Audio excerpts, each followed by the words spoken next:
Hello, my name is Oflico Wolf. I am your host, and welcome to your favorite lore and history channel. Today, in the ancient Japanese history class, we're going to tackle a question you might think you know the answer. However, there is a lot to discuss regarding the origins and specific to this question.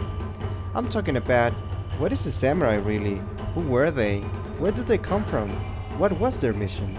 And what is Bushido? This is a very interesting topic and a long one, so we're going to talk in a general matter in order to answer the question. So, grab your popcorn, your favorite sword, and let's hop right into it.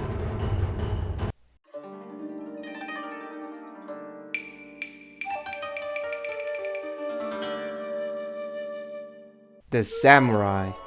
It is an integral part of Japanese history as well as Japanese culture. We can find this name or figure on different types of media all over the world, like games, movies, anime, books, and many more. It is a figure normally portrayed as an armored super soldier, who is pretty much invincible, scary, cool looking, with long hair or ponytail and an intimidating voice. But who were they really? To answer this question without being Japanese is a very hard ordeal. It becomes clear that if we research the topic on different books, TV shows, documentaries, etc., we will find that foreigners, non-Japanese people, tend to paint an iconic character with epic and mystifying characteristics, helping to create an stereotype that is not always accurate by any means, and that sometimes it gets confused with fiction and legends that Japan used in order to glorify the image of a real samurai. Think of a Roman soldier of the Bronze Age, for example. We know that their lives and struggles were sometimes different from what we might get from epic stories, and that they were painted as the ultimate soldier. However, we know that they were human beings, just like you and I. Romanticization of a historic figure is a problem that we come across when we want to understand history in its purest form. Romanticization is what helps to construct the ideas of stereotypes on what kind of features a samurai should have. Concepts like honor, bravery, valor, duty, loyalty, swordsmanship, and the popularization of weapons like the katana.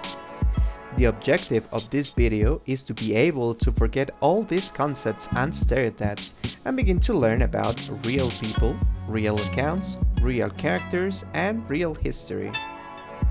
The samurai were a special military class from ancient Japan that were considered a noble hereditary caste made to defend their lord, land, and country. Ancient Japan is made up from different eras, and on every era, samurai were a little bit different. Over the time, the term and the job became more refined and more specific.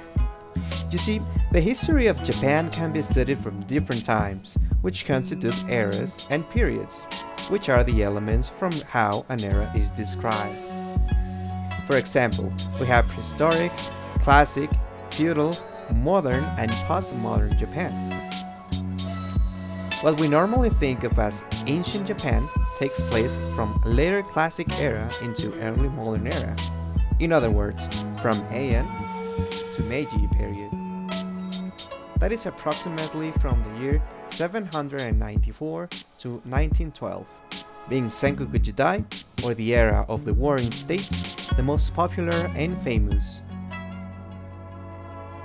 However, you will find that Sengoku Jidai, which is the most common association with the samurai image, is just a short period of time compared to the span of time we just mentioned. You see, Sengoku Jidai took place only from 1467 to 1615.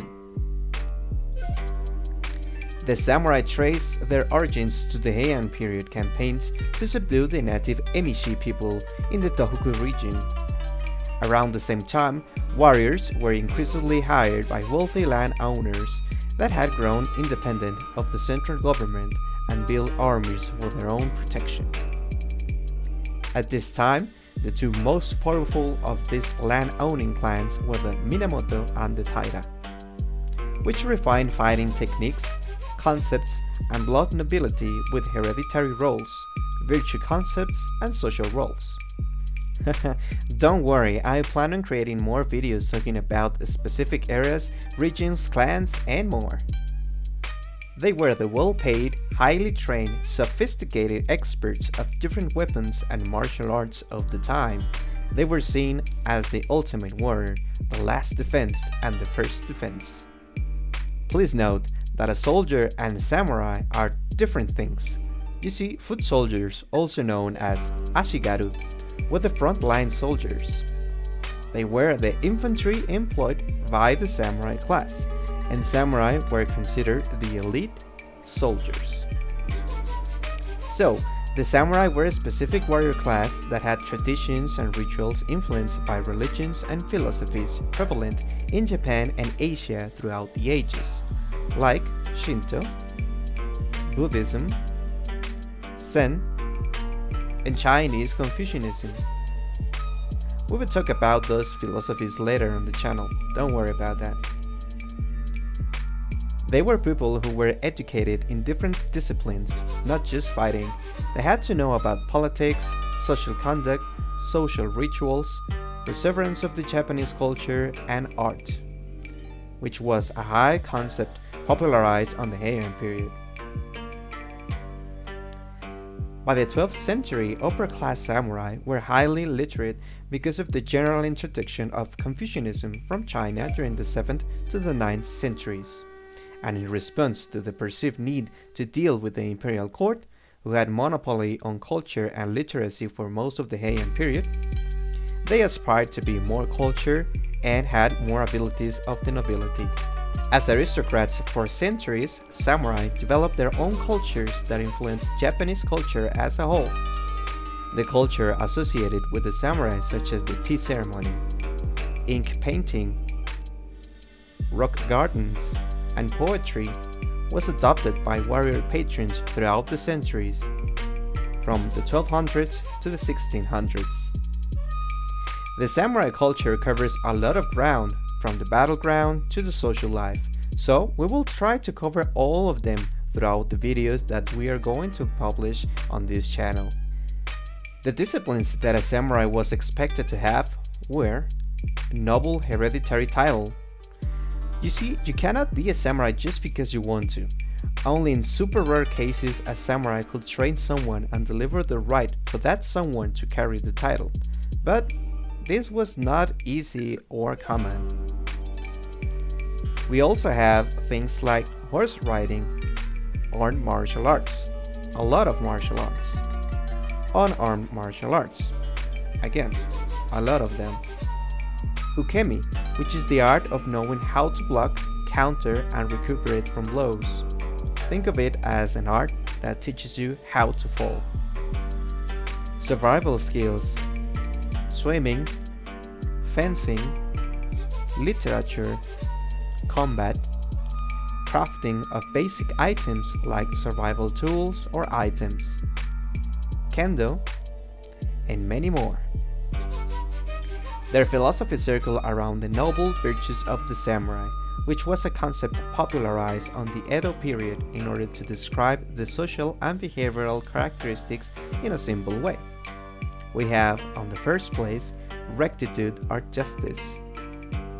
This means help others in need and don't abuse power. Second, we have courage. In other words, they tend to say, do not feel, but have a heart. Third place, we have benevolence or mercy. You just need to be kind to each other. Then we have politeness. You see, you represent your own dignity as well as your lord's and country. Next, we have honesty and sincerity. You don't have to hide on your lies. Just be responsible for your own actions. Then we have a very difficult concept to describe, which is the most popular in association with the samurai, which is honor. I will create a different video to explain just this concept on depth on the near future. Then we have loyalty. And this was not limited to just loyalty to your lord. You had to add loyalty to your lord, to your clan, but most importantly, to yourself. And lastly, we have character and self-control. You don't have to be reckless. You have to act only after you think. They were generally known as bushi, hence the term bushido. You see, bushido is an constructed word. It is constructed by two different words. Bushi, which means warrior, and do, which means path or way. Just like in kendo. Kendo is the discipline of the sword. Ken means sword, and do means path. It's the same thing. Bushido was a romanticized concept similar to chivalry on Western medieval times. It was an example or way to describe the ideal and correct way for a samurai to behave. This concept and the rules that represented the samurai and the way of living of the samurai were popularized on the Edo period, which took place from the 1600s to the 1800s, later 1800s, 1868 to be a little bit more precise. This was in an attempt to glorify the samurai class after a bloody period of wars. Remember Sengoku Jidai? We're going to talk about that later on. Don't worry, I know that's a favorite topic. Bushido is a very subjective concept and a very hard to understand. It is important to know that this concept does not have a single meaning and is not a question we can answer that easily. It is important to know that samurai were not always good guys or ideal people, as we're going to see later on. The samurai is a very intriguing and interesting figure that we're going to explore along the way. In the meantime, I hope you got a clearer image on what a samurai is and what they represented. If you liked this video and found it interesting, please be sure to subscribe and hit that like button. It will help me a lot to continue creating this kind of videos. Be sure to hit that bell button in order for you to know when I upload a new video. I will try to keep the uploads pretty steadily. Tell me what do you think about this video on the comments below. I want to hear you out. Be sure to follow me on Twitch because I stream almost every day. Catch me on the streams, link on the description down below. My name is Oflico, thank you so much for watching, and as always, stay awesome and I'll see you next time. Bye bye.